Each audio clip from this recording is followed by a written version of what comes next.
I'm sitting here with John O'Hurley. So nice to meet you. What a handsome man. Wow. I'll tell you how pretty your hair is. Oh, well, thank you. And yours, too.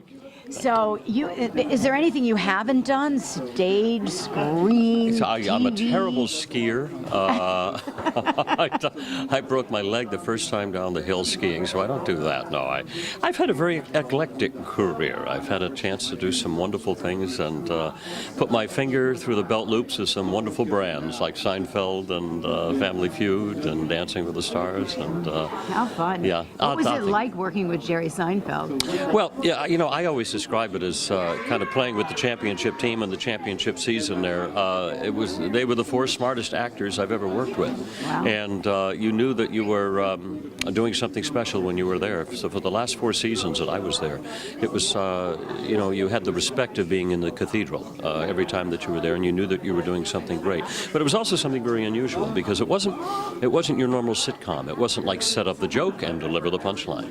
In fact, I remember calling my manager the first time after I had done the first episode of Seinfeld when my character was introduced, and I said, "This show's not funny."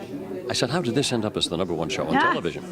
And what I found out was that when you watch it, the scenes are funny, the lines aren't funny, and that's what is so interesting about Seinfeld, is that the writing was so good that the scenes were funny.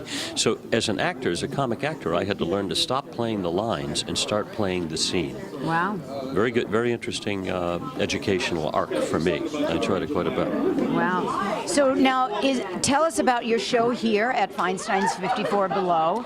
Well, this is my show called A Man with Standards. I grew lucky enough to grow up in the period of the 50s and the 60s, around the songs of the Great American Songbook, but I was also, and I call it that because I was also lucky enough to grow up in the shadow of men who had standards. And I talk about the fact that during the 50s and 60s, the music and the manners, they were the way we related to each other, that, luck was a lady, we danced cheek to cheek, and love was a many splendid thing, and those things are different today. We've lost a lot of that sense of our elegance. So I like to look over my shoulder and kind of go back to that period because I find a great deal more authenticity and significance back in that period than I do as I look around today. You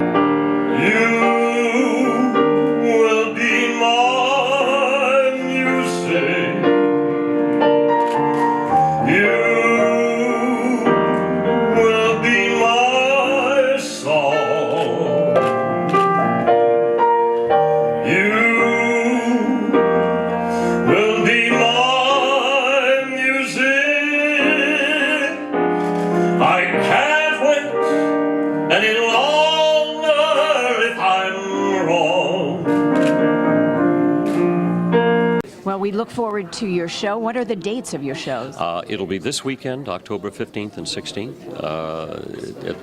here at Feinstein's 54 Below. It's my first time here, so I'm very anxious to kind of bring this and present it to a New York crowd. That's great.